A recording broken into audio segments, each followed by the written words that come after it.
ஹரிஹி ஓம். ஆன்மீக மித்ரா நேயர்களை அன்புடன் வரவேற்கிறேன். அடியேன் பாடல் பெற்ற திருத்தலம் திரு இன்னம்பர் என்று சொல்லக்கூடிய ஆலயத்திலே புறத்திலே அமைந்திருக்கிறேன். இந்த கோவில் சுவாமி மாலை சுப்பிரமணிய சுவாமியினுடைய அறநிலையத்துறை கட்டுப்பாட்டிலே இருக்கிறது.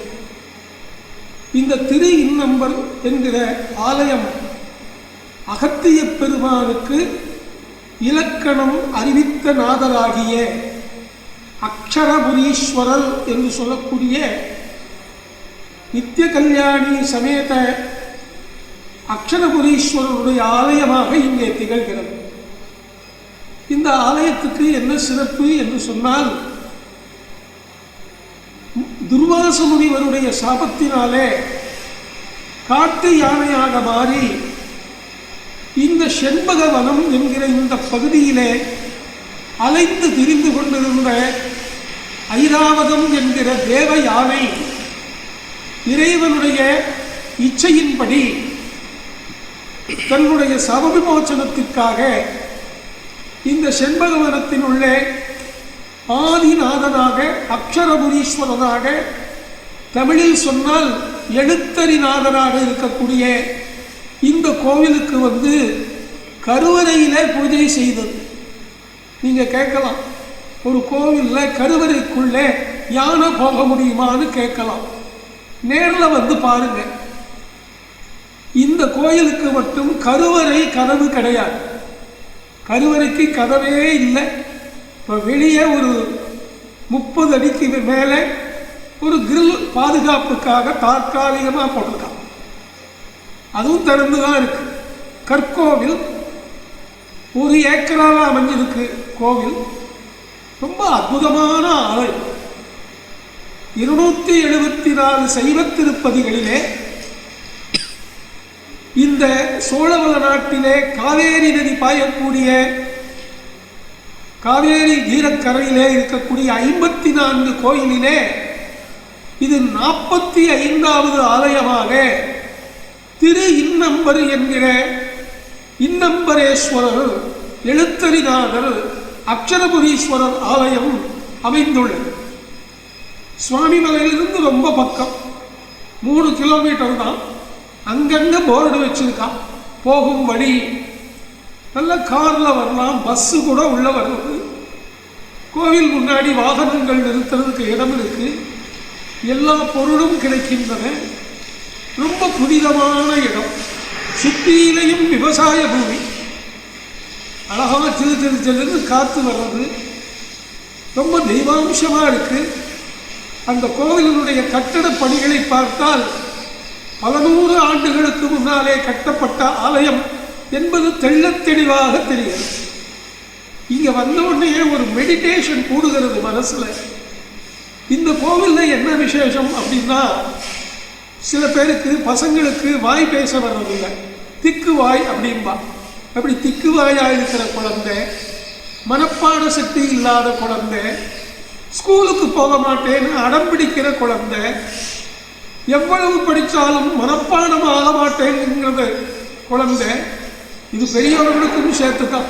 நான் எத்தனையோ படித்தேன், எதுவுமே ஞாபகம் இல்லைன்னு சொல்கிறவா, இவாள்லாம் இங்கே வந்து இந்த எழுத்தறிநாதர் கோவிலில் தேன் வச்சு பூஜை பண்ணணும். அந்த தேனை எடுத்து மலரால் காம்பில் தொட்டு அவ எழுத சொல்றா. இங்கே வந்து தரிசனம் பண்ணி தேனபிஷேகம் பண்ணி நித்திய கல்யாணி சமேதமாக இருக்கக்கூடியதான எழுத்தறிநாதர் அக்ஷரபுரீஸ்வரருடைய அருளை பெற வேண்டும். இன்னொரு விசேஷம் என்னன்னா, இது தஞ்சாவூர் ராஜாவினுடைய பாதுகாப்பில் இருக்கிற போது இந்த பகுதிக்கு ஒரு கணக்காளர் இருந்தார், பிராமணன். அவர் இந்த கோவில் கணக்கையெல்லாம் கொண்டு போய் ராஜா கிட்ட ஒரு நாள் கொடுக்கிறார். ராஜாவுக்கு இவர் மேல சந்தேகம் வந்துடுது. ஏதாவது இவர் சொந்தமாக கொஞ்சம் எடுத்துட்டு இருப்பாரா அப்படின்னு சந்தேகம். சரி ஐயரே, இன்று போய் நாளை வாரும் உம்மை விசாரிக்கிறேன்னு அனுப்பிச்சுடுறோம். இவருக்கு ரொம்ப மனசு. நேராக கோவிலுக்கு வர்றார். அக்ஷரபுரீஸ்வரனிடத்திலே பிரார்த்திக்கிறார். எம்பெருமானே, கனவிலும் ஒரு துளி பிறர் பொருளை நாடாத உனக்கே சேவை செய்யும் அடியாராகிய என்னை அரசன் சந்தேகிக்கிறான் என்பதாக தெரிகிறது. என்ன நீதான் காப்பாற்றணும். நான் உண்மையான கணக்கத்தான் எழுதி வச்சிருக்கேன்னு சொல்றேன். இறைவன் அருள் புரிவதாக கனவிலே சொன்னார். மறுநாள் அரசனுக்கு இவர் செல்லவில்லை. என்ன, அரசன் கூப்பிட்டு விட்டதான் போகணும். ஆனா எழுத்தறிநாதனே கணக்காளர் ஐயருடைய வடிவிலே அரசனுடைய சபைக்கு சென்று தன்னுடைய கணக்குகள் இந்தெந்த ஓலைச்சுவடியிலே இவ்வாறாகத்தான் எழுதப்பட்டிருக்கிறது, வரவு செலவு மீதி ஒப்படைப்பு என்று சொல்லி கணக்குகளையும் ஒப்படைக்கிறார் நம்முடைய எழுத்தறிநாதன். ராஜாவுக்கு ரொம்ப மகிழ்ச்சி. இவ்வளவு தூயவராக இருக்கிறார் நம்முடைய கணக்காளர் என்று சொல்லி பின்னாளிலே அவருக்கு இங்கே சில நில மானியங்களை கூட கொடுத்திருக்கிறார். மறுநாள் தான் தெரியும் கணக்காளர் ஐயருக்கு, முதல் நாள் நாம் அவைக்கு செல்லவில்லை, எம்பெருமானே நேரில் சென்று கோவில் கணக்குகளை தானே ஒப்படைத்து கையொப்பமும் ஓலையிலே பெற்று வந்திருக்கிறார் என்பது கண்டு மிகவும் மகிழ்ந்தார். இந்த செய்தி அரசன் காதுக்கு எட்டியது.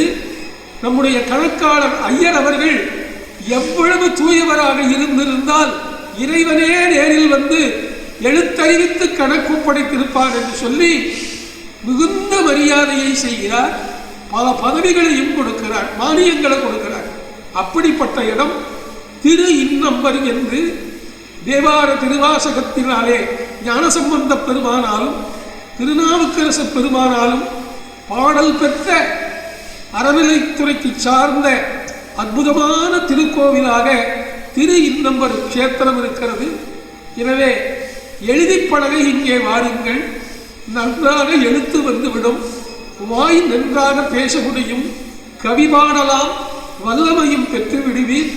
எல்லா வயதினருக்கும் மறதி என்பதை நீக்குகிற திருத்தலமாக இந்த திரு இன்னம்பர் என்று சொல்லக்கூடிய அற்புதமான ஆலயம் இங்கே எனக்கு கிடைத்தது. நேற்றைய தினத்திலே பூலோகநாத சுவாமி தரிசனம், பூமிநாத சுவாமி தரிசனம், மாலையிலே திருவிசநல்லூரிலே ஸ்ரீதர ஐயாவாளுடைய அதிர்ஷ்டான தரிசனம், அங்கே இருந்த வரதராஜ பெருமாளுடைய தரிசனம், பிறகு காஞ்சி மகாபெரிவாளுடைய அனுக்கிரகத்தினாலே அவருடைய ஆணையின் கீழ் இணங்குகின்ற வேத பாடசாலையிலே மாணவர்களை சந்தித்து அளவலாவுகின்ற பாக்கியம், பிறகு இன்று காலையிலே சுவாமிமலை முருகப்பெருமானுடைய தரிசனம், ஒரு முகூர்த்த காலம் கோவிலுக்குள்ளே அமர்ந்து முழு அபிஷேகங்களையும் பார்த்து அலங்கார பூசணையும் செய்து இடைப்பட்ட காலத்திலே நல்ல ஜபங்களும் செய்து ஜபயஜ்ஞமும் தியான யோகமும் செய்வதற்கு அருமையான ஒரு வாய்ப்பு கிடைத்தது. இப்பொழுது திரு இன்னம்பர் கஷேத்திரத்திலே எழுத்தறிநாதன் அக்ஷரபுரீஸ்வரனுடைய அனுகிரகம் கிடைத்திருக்கிறது.